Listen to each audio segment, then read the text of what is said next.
সম্মানিত ভাই সব, এখানে তো stand easy bike stand, easy bike, বাকি ভ্যান, জসিমন, করিমন, আলম সাধু ইত্যাদি স্ট্যান্ড এখানে আমাদের দিক অনেক ঘুরায় ধরে ব্যবসায়ী ভাইরাও এখানে ব্যবসা করেন। ময়নাকুণ্ড একটা বাজার এলাকা, এলাকায় সবচেয়ে জমজমাট থাকে।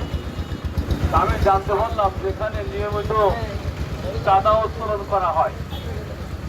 তা আমি আহ্বান জানাচ্ছি, চাঁদা উত্তোলন আপনারা করবেন না। কোনো ধরনের চাঁদা বা কোনো ধরনের অতিরিক্ত অর্থ উত্তোলন এগুলো সব বন্ধ রাখতে হবে, করা যাবে না। কাজ করে খেতে হবে। আমি বলতে চাই, যে সমস্ত ভাইরা চাঁদা আদায় করেন,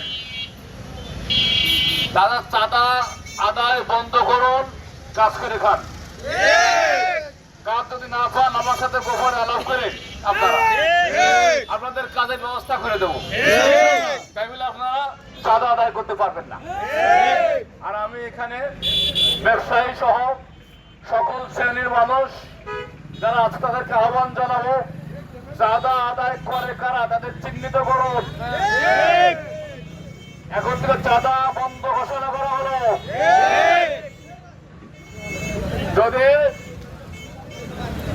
বন্ধ না করেন, আপনাদের বিরুদ্ধে ব্যবস্থা নেওয়ার জন্য কি করা লাগে আমার জানা আছে।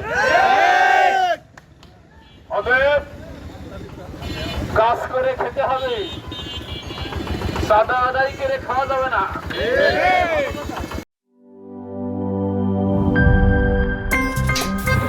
আমার একটা স্মার্ট সিদ্ধান্তে 25% গ্যাসের খরচ কমেছে। ভাবছেন কিভাবে?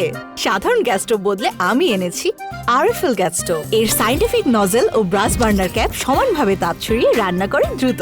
তাই গ্যাসও বাঁচায় 25%, টাকাও বাঁচে 25%। আরএফএল গ্যাস স্টোভ নিরাপদ ও গ্যাস সাশ্রয়ী।